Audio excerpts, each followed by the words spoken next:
Saudara, mari kita mengingat ayat hafalan kita sebelumnya dari Lukas pasal 12 ayat 25. Siapakah di antara kamu yang karena kekhawatirannya dapat menambahkan sehasta pada jalan hidupnya? Kita mengingat rekan-rekan sekalian bahwa saat ini kita hidup di dalam era eskatologis. Kita hidup di dalam zaman di mana Kristus Yesus sudah datang, sudah mati dan sudah bangkit, sudah menyatakan kuasanya dan sudah memberikan kuasanya kepada kita ketika Roh Kudus itu hadir di antara kita, mempersekutukan kita dengan Dia. Oleh karena itu ada dorongan yang lebih besar bagi kita untuk kita mengabdikan hidup kita sepenuhnya untuk menyatakan kerajaan sorga. Namun ada hal yang bisa sangat menghambat kita, yaitu kekhawatiran. Kekhawatiran ini bisa menyedot banyak sekali resource dalam kehidupan kita, padahal tidak bisa menambahkan apa-apa di dalam kehidupan kita. Kita bukanlah orang-orang Kristen dipanggil untuk menjadi orang-orang yang ceroboh dalam hidup kita. Namun kita juga tidak bisa menjadi orang-orang yang dirundung oleh kekhawatiran. Karena sekali lagi kekhawatiran tidak menambahkan apa-apa, namun bisa menghambat sangat banyak dalam kehidupan kita.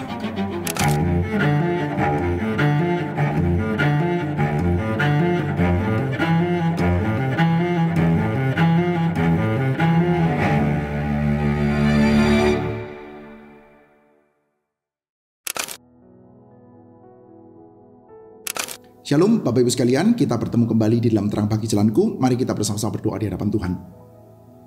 Bapa di dalam surga, kami saat ini berdoa memohonkan kepadamu kiranya Tuhan berkenan untuk bekerja di antara kami. Pimpinlah kami Tuhan di dalam segala kelemahan kami, untuk kami ini boleh betul-betul membaca bagian-bagian kitab suci kami, dibuat paham, dan kami pun boleh hidup di dalam pengertian yang baik dari pembacaan kitab suci kami. Terima kasih Tuhan, kiranya namamu saja dipermuliakan, terpujilah Engkau. Dalam nama Tuhan kami Yesus Kristus, kami panjatkan segala syukur dan doa kami. Amin. Saudara-saudara sekalian, kita akan melanjutkan pembacaan kita dari Lukas pasal 12. Kita akan melihat bagaimana topiknya kembali mengingatkan kepada kita tentang era eskatologis, di mana kita dipanggil untuk menjadi orang yang berjaga-jaga. Mari kita bersama-sama melihat dari Lukas pasal 12, saudara, mulai dari ayat 35. Hendaklah pinggangmu tetap berikat dan pelitamu tetap menyala. Dan hendaklah kamu sama seperti orang yang menanti-nantikan tuannya yang pulang dari perkawinan, supaya jika ia datang dan mengetuk pintu, segera dibuka pintu baginya. Berbahagialah hamba-hamba yang didapati tuannya berjaga-jaga ketika ia datang. Aku berkata kepadamu, sesungguhnya ia akan mengikat pinggangnya dan mempersilahkan mereka duduk makan, dan ia akan datang melayani mereka. Dan apabila ia datang pada tengah malam atau pada dini hari dan mendapati mereka berlaku demikian, maka berbahagialah mereka. Tetapi ketahuilah ini, jika tuan rumah tahu pukul berapa pencuri akan datang, ia tidak akan membiarkan rumahnya dibongkar. Hendaklah kamu juga siap sedia, karena anak manusia datang saat kamu tidak sangkakan. Kata Petrus, Tuhan, kamikah yang engkau maksudkan dengan perumpamaan itu, atau juga semua orang? Jawab Tuhan, jadi siapakah pengurus rumah yang setia dan bijaksana yang akan diangkat oleh tuannya menjadi kepala atas semua hambanya untuk memberikan makanan kepada mereka pada waktunya? Berbahagialah hamba yang didapati tuannya melakukan tugasnya itu ketika tuannya itu datang. Aku berkata kepadamu, sesungguhnya tuannya itu akan mengangkat dia menjadi pengawas segala miliknya. Akan tetapi, jikalau hamba itu jahat dan berkata di dalam hatinya, Tuanku tidak datang-datang, lalu ia mulai memukul hamba-hamba laki-laki dan hamba-hamba perempuan, dan makan, minum, dan mabuk, maka tuan hamba itu akan datang pada hari yang tidak disangkakannya, dan pada saat yang tidak diketahuinya, dan akan membunuh dia dan membuat dia senasib dengan orang-orang yang tidak setia. Adapun hamba yang tahu akan kehendak tuannya, tetapi yang tidak mengadakan persiapan atau tidak melakukan apa yang dikehendaki tuannya, ia akan menerima banyak pukulan. Tapi barang siapa tidak tahu akan kehendak tuannya dan melakukan apa yang harus mendatangkan pukulan, ia akan menerima sedikit pukulan. Setiap orang yang kepadanya banyak diberi, daripadanya akan banyak dituntut. Dan kepada siapa yang banyak dipercayakan, daripadanya akan lebih banyak lagi dituntut. Aku datang untuk melemparkan api ke bumi, dan betapakah aku harapkan api itu telah menyala. Aku harus menerima baptisan, dan betapakah susahnya hatiku sebelum hal itu berlangsung. Kamu menyangka bahwa aku datang untuk membawa damai di atas bumi? Bukan, kataku kepadamu, bukan damai, melainkan pertentangan. Karena mulai dari sekarang akan ada pertentangan antara 5 orang di dalam satu rumah. 3 melawan 2 dan 2 melawan 3. Mereka akan saling bertentangan. Ayah melawan anaknya laki-laki dan anak laki-laki melawan ayahnya. Ibu melawan anaknya perempuan dan anak perempuan melawan ibunya. Ibu mertua melawan menantunya perempuan dan menantu perempuan melawan ibu mertuanya. Yesus berkata pula kepada orang banyak, apabila kamu melihat awan naik di sebelah barat, segera kamu berkata, akan datang hujan. Dan hal itu memang terjadi. Dan apabila kamu melihat angin selatan bertiup, kamu berkata, hari akan panas terik. Dan hal itu memang terjadi. Hai orang-orang munafik, rupa bumi dan langit kamu tahu menilainya. Mengapakah kamu tidak dapat menilai zaman ini? Dan mengapakah engkau juga tidak memutuskan sendiri apa yang benar? Sebab jikalau engkau dengan lawanmu pergi menghadap pemerintah, berusahalah berdamai dengan dia selama di tengah jalan, supaya jangan engkau diseretnya kepada hakim dan hakim menyerahkan engkau kepada pembantu-pembantunya dan pembantu itu melemparkan engkau ke dalam penjara. Aku berkata kepadamu, engkau tidak akan keluar dari sana sebelum engkau membayar hutangmu sampai lunas. Sampai di sini pembacaan Alkitab kita. Ya, rekan-rekan sekalian, kita melihat ya bahwa bagian ini mengembalikan kepada kita konteks waktu eskatologis, sudah. Waktu-waktu yang menjelang, sudah, satu buah pertempuran besar di mana kerajaan Allah itu datang dengan cara yang sangat gegap gempita, sudah. Dan kita melihat, sudah, di dalam bagian ini Tuhan Yesus kembali mengingatkan mereka untuk menyongsong waktu ini, maka mereka dipanggil untuk menjadi orang-orang yang siap. Ada satu buah gambaran yang menarik, sudah, dalam bagian ini ya. Ketika hamba-hamba itu siap untuk Tuhannya datang, sudah. Satu buah gambaran yang saya pikir, sudah, akan cukup mengejutkan, sudah, bagi orang-orang yang mengerti tentang dunia pada waktu itu, sudah. Ada tuan-tuan, sudah, yang sedang pergi, lalu tuan itu akan kembali, sudah. Lalu ada hamba-hamba di antara mereka, sudah, yang setia menunggu tuannya, sudah. Dan ketika hamba-hamba ini sudah didapati, ketika tuannya datang, dia sedang siap, sudah, maka dia membukakan pintu dan kata-kata seperti ini. Berbahagialah hamba-hamba yang didapati tuannya berjaga-jaga ketika ia datang. Aku berkata kepadamu, sesungguhnya ia akan mengikat pinggangnya dan mempersilahkan mereka duduk makan, dan ia akan datang melayani mereka. Ketika, sudah, hamba-hamba itu didapati sebagai orang-orang yang siap, maka ketika tuannya datang itu tuannya akan melayani mereka. Loh, ini apa yang tidak kebalik, sudah ya? Harusnya ya hamba-hambanya yang melayani tuannya, sudah. Tetapi, sudah, bagi hamba-hamba yang mempersiapkan diri untuk melayani tuannya, sudah ya. Ini kan hamba yang berjaga-jaga mempersiapkan diri untuk tuannya ya. Sekali lagi ya, kita lihat ya. Hendaklah kamu sama seperti orang-orang yang menanti-nantikan tuannya yang pulang dari perkawinan, supaya ia datang dan mengetok pintu, segera dibuka pintu baginya. Jadi ada hamba-hamba yang ingin bersiap untuk melayani tuannya, supaya ketika tuannya datang itu pintu bisa segera dibukakan, sudah. Jadi ini adalah hamba yang bersiap untuk melayani Tuhan. Dan bagi hamba yang bersiap untuk melayani Tuhan ini, hamba-hamba ini akan mendapati satu hal yang sangat unexpected, sudah, yaitu bahwa tuannya sendiri yang akan melayani mereka, sudah. Dan kita mendapati, sudah, ini adalah satu buah gambaran besar yang kita dapati di dalam kekristenan kita, sudah, bahwa memang, sudah, pada dasarnya kita itu adalah orang-orang yang disebut sebagai hamba-hamba Tuhan, iya. Kita menjadi orang-orang yang melayani Tuhan, iya. Tetapi kita juga mesti belajar menerima, sudah, bahwa kita adalah orang yang ternyata dilayani, sudah. Di dalam Yohanes pasal 13, sudah, kita mendapati ya bahwa satu orang murid, yaitu Petrus, sudah, melihat betapa inappropriate-nya peristiwa ini, sudah. Ketika Yesus itu akhirnya mengambil kain lalu mengikatkan kepada pinggangnya, setelah itu mencuci kaki murid-muridnya, melayani di dalam bentuk pelayanan yang paling rendah, sudah. Dan Petrus mengatakan, enggak boleh seperti ini terjadi. Tapi memang itulah yang terjadi, sudah.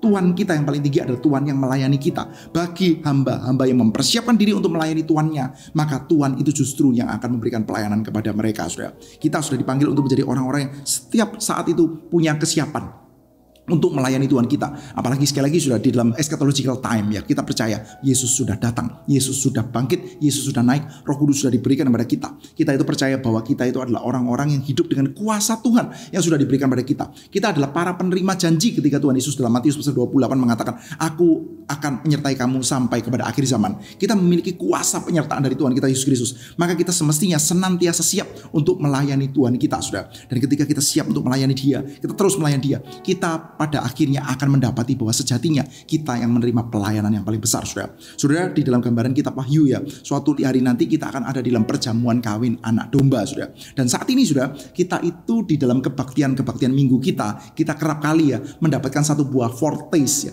satu buah cicipan awal perjamuan kawin anak domba itu, di mana kita punya perjamuan dan kita makan, sudah. Dan sudah tahu, sudah, hidangan kita, sudah. Kita itu bukan cuma makan dilayani oleh Tuhan, tapi hidangan kita, makanan kita adalah tubuh dan darah Tuhan sendiri, sudah. Nah, ini adalah satu buah gambaran yang sangat-sangat membalikan pandangan banyak orang, sudah. Yaitu ketika kita siap untuk melayani, justru Tuhanlah yang akan melayani kita, sudah. Selanjutnya kita melihat ya, Petrus bertanya, Tuhan, kamikah yang kau maksudkan dengan perumpamaan itu, atau juga semua orang, sudah? Nah, lalu perumpamaannya, sudah, tetap berbicara tentang kesiapan, tetapi sudah mulai bergeser ya. Di satu sisi kita berbicara tentang orang yang siap, di sisi yang lain kita juga melihat orang yang tidak siap.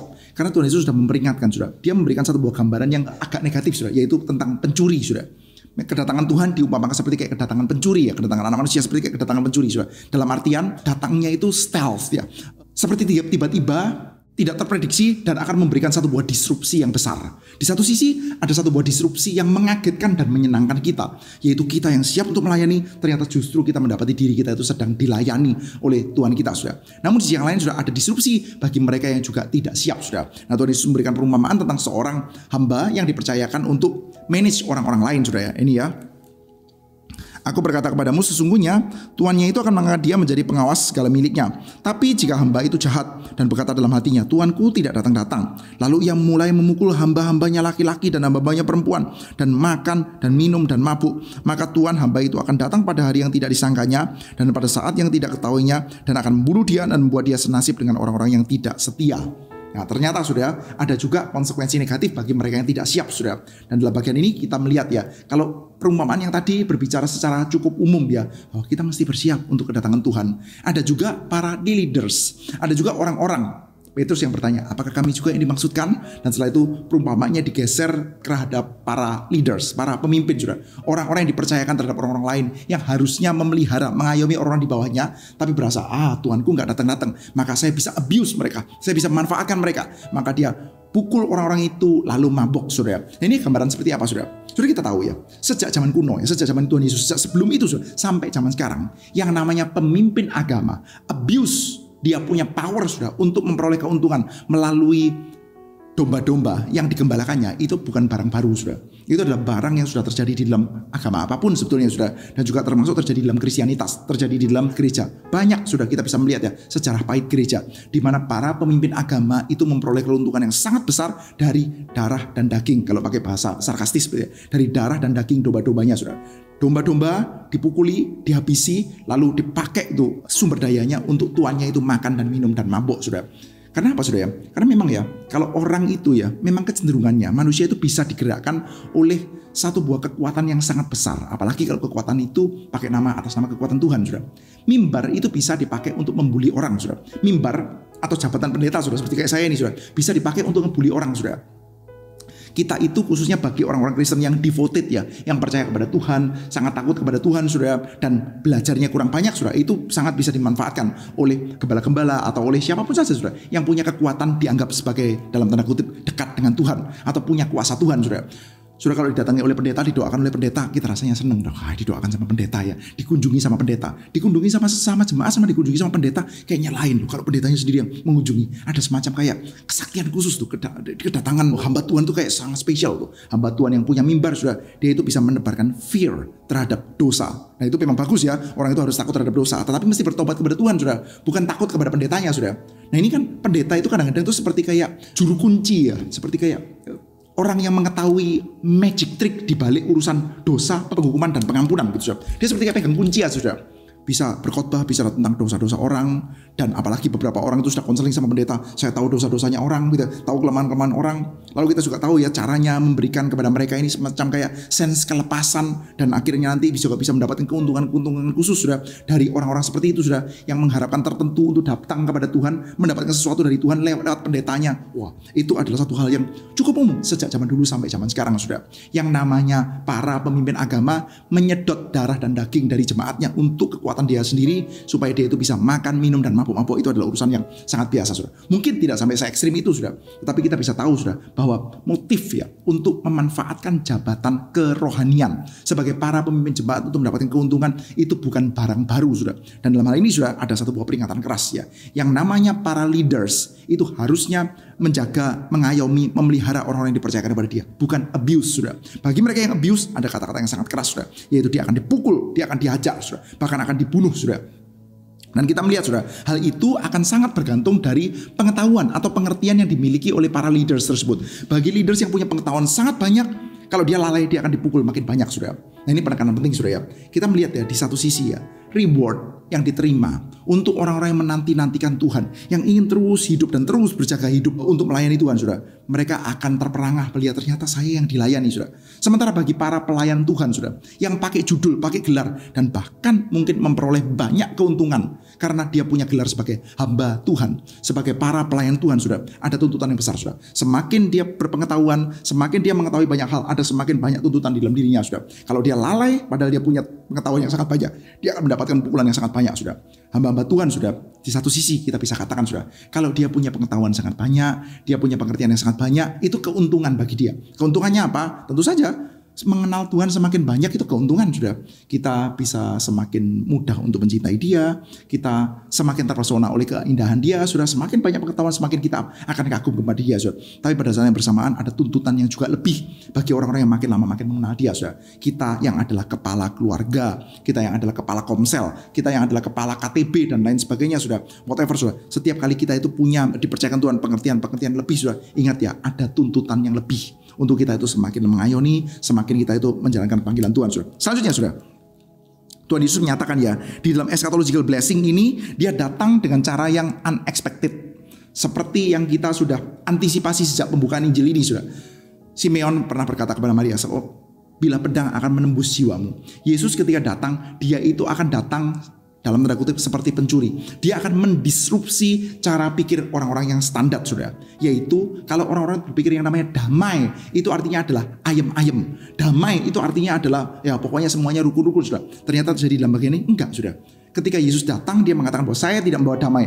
Bukan berarti dia tidak membawa shalom ya, tetapi damai di dalam pikiran banyak orang pada waktu itu. Kamu jangan pikir saya datang membawa damai seperti itu. Saya datang untuk melemparkan api. Saya mengharapkan api itu menyala. Saya datang untuk menyebabkan perpisahan, perpecahan di dalam keluarga. Akan ada 5 melawan 2. Bapak menghadapi anak laki-laki, ibu menghadapi anak perempuan, mertua perempuan berhadapan dengan mantu perempuan, sudah. Kenapa ada seperti ini, sudah? Karena memang, sudah, yang namanya Injil Tuhan ketika diberitakan akan menyebabkan split, sudah. Akan ada orang-orang yang menyatakan, sudah, iya, saya mengikuti Yesus. Tapi akan ada orang-orang yang mengatakan bahwa tidak, jalan ini terlalu disruptif, cara ini terlalu tidak standar, maka mereka akan berlawan-lawanan, sudah. Dan hal itu bagus, sudah. Kita tidak bisa mengambil jalan tengah, tidak bisa mengambil jalan kompromi. Ya nggak apa-apa lah, dalam satu keluarga ya tidak apa-apa lah, baik-baik. Agama apa saja boleh, yang pentingnya hidup baik-baik, rukun-rukun, sudah. Nggak bisa, sudah. Saya bukan mengatakan bahwa di dalam keluarga agama beda mari kita berkelahi, ya, bukan, sudah. Tetapi sudah, respons terhadap Injil itu tidak bisa merupakan respon yang setengah-setengah, sudah. Orang-orang yang mengikuti Injil itu tidak bisa mengikuti respon secara setengah-setengah. Kita akan mengikuti Tuhan kita secara sungguh-sungguh, sudah.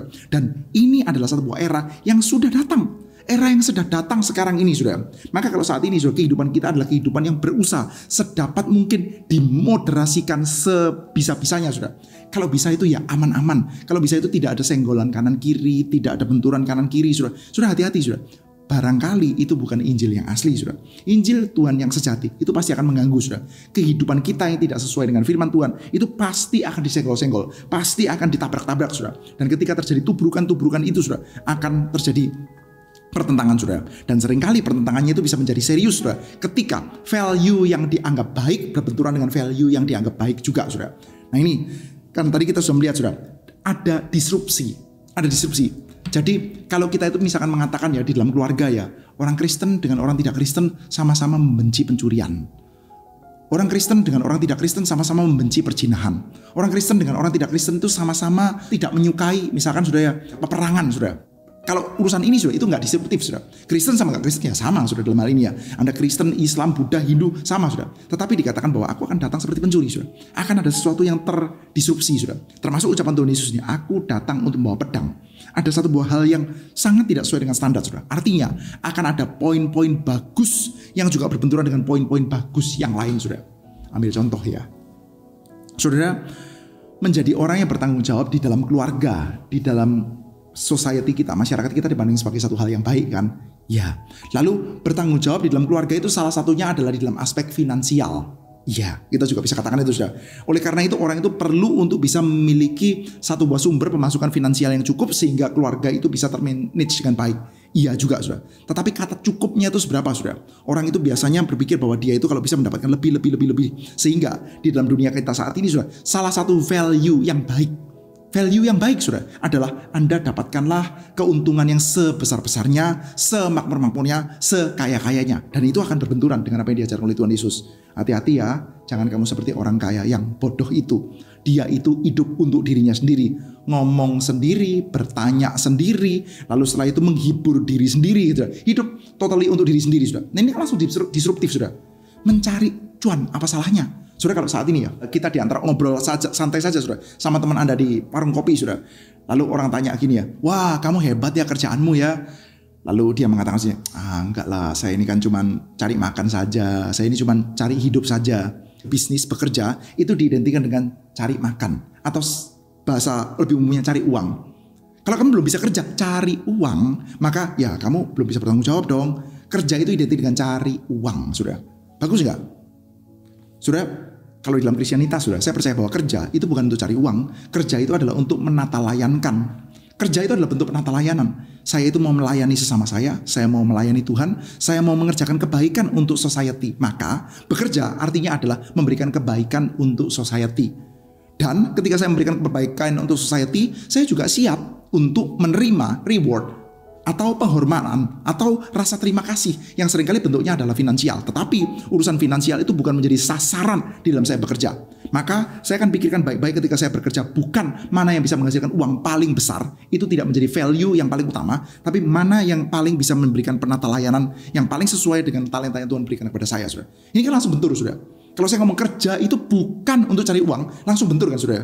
Nah, di mana-mana kerja ya untuk cari uang? Enggak. Dalam kekristenan enggak, saudara. Kerja itu adalah untuk menata layankan. Anda melayani Tuhan, melayani sesama, memberikan cinta Anda kepada masyarakat, memberikan cinta Anda kepada dunia, saudara, pendek kata. Dan kita siap untuk menerima pemeliharaan Tuhan melalui ucapan terima kasih. Entah dari perusahaan, entah dari siapa, saudara, melalui gaji, saudara. Itulah yang namanya mekanismenya orang bekerja. Versi Kristen, saudara. Di sini kan kita bisa benturan, saudara. Fokusnya orang Kristen jadi tidak mengejar kekayaan. Benturan lagi, saudara. Hal baik dengan hal baik, saudara. Kamu harus punya pengabdian yang penuh kepada orang tua. Dan kita bisa katakan bahwa, saudara, oh iya, di dalam kekristenan kita memang disuruh untuk menghormati ayah kita dan ibu kita, saudara. Tapi tidak pernah menjadikan ayah dan ibu kita itu semacam kayak Tuhan atau demigod, saudara. Nggak pernah, saudara. Pengabdian itu adalah untuk Tuhan. Kepada orang tua itu adalah penghormatan. Penghormatan, rasa tanggung jawab, rasa cinta, itu harus, saudara. Tapi tidak pernah posisinya itu menjadi seperti Tuhan, saudara. Nah, kita bisa melihat ya, ada banyak hal baik dengan hal baik yang akan terjadi benturan, saudara. Sehingga, saudara, di dalam keluarga yang tadinya baik-baik, saudara, maka muncul pedang ayah terhadap anak, saudara. Dan bersiap-siaplah karena Yesus Kristus sudah datang. Sepanjang kita mengikuti Yesus Kristus yang seperti ini, saudara, maka akan terjadi yang seperti itu, saudara. Akan terjadi permisahan-permisahan seperti itu, saudara. Dan kita melihat ya, eranya itu sekarang sudah datang atau belum? Sudah datang. Eranya itu sedang datang sekarang. Makanya kita perlu untuk waspada. Kita perlu untuk bersiap-siap, saudara. Dan Tuhan Yesus mengatakan, hei, kamu itu orang-orang munafik ya. Lihat ya, apa yang terjadi saat ini. Kamu itu bisa mengerti zaman loh. Kamu itu bisa melihat langit. Kamu itu bisa melihat ya. Kalau zaman kita sekarang ya, kalau mendung-mendung kayaknya bakal hujan ya. Kalau panas-panas kayaknya bakal terik ya hari ini ya. Kayaknya bakal gak ada hujan. Kalau lihat gak ada mendung kayaknya hari ini bakal panas terik. Saudara. Kita bisa mengerti hal seperti itu. Masa ya kita itu gak bisa mengerti zaman. Gak bisa memisahkan zaman.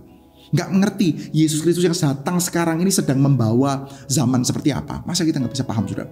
Dan kalau kita itu mau tidak menjadi orang munafik, kita tuh mau menjadi orang yang paham. Oke, saya kenal Yesus Kristus. Mereka pada waktu itu, saya sudah melihat Yesus Kristus, saya sudah melihat natur pelayanannya, saya tahu. Seperti halnya saya membaca zaman, saya tahu. Kalau mendung akan hujan.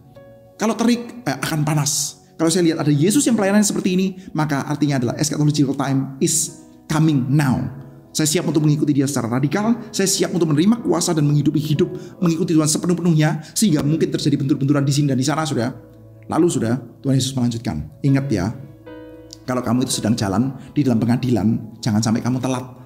Lebih baik ya kamu berdamai dulu. Lebih baik kamu cincai-cincai dulu, damai-damai dulu, saudara, sebelum kamu itu sampai ke dalam pengadilan. Begitu sampai pengadilan, case-nya sudah diajukan, kamu sudah bisa mundur lagi, saudara. Maka jangan terlambat. Ini bukan lagi mau bicara tentang tiba-tiba ngomongin tentang court ya, bukan, saudara. Tapi lagi bicara, saudara.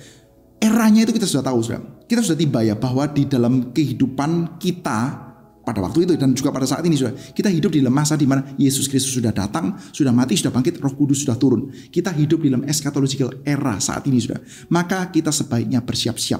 Kita sebaiknya saat ini berdamai dengan agenda Tuhan sebelum waktunya itu terlambat, saudara. Oke, rekan-rekan sekalian, hari ini saya ingin mengajak kita untuk menaikkan satu buah pokok doa, saudara, yaitu kita meminta kiranya Tuhan mengaruniakan kepada kita kewaspadaan, kemawasan. Kita mengantisipasi bahwa akan ada Tuhan yang datang dengan disrupsinya dia, saudara. Kita ingin menjadi orang yang bersiap. Kita ingin menjadi orang yang berdamai dengan agendanya Tuhan. Dan ketika Tuhan datang, kita boleh menjadi orang-orang yang siap. Dan pada gilirannya terkejut ketika ternyata Tuhan justru yang melayani kita. Baik rekan-rekan sekalian, kita bertemu kembali di dalam Terang Bagi Jalanku episode selanjutnya. Tuhan memberkati setiap kita. Terpujilah Tuhan.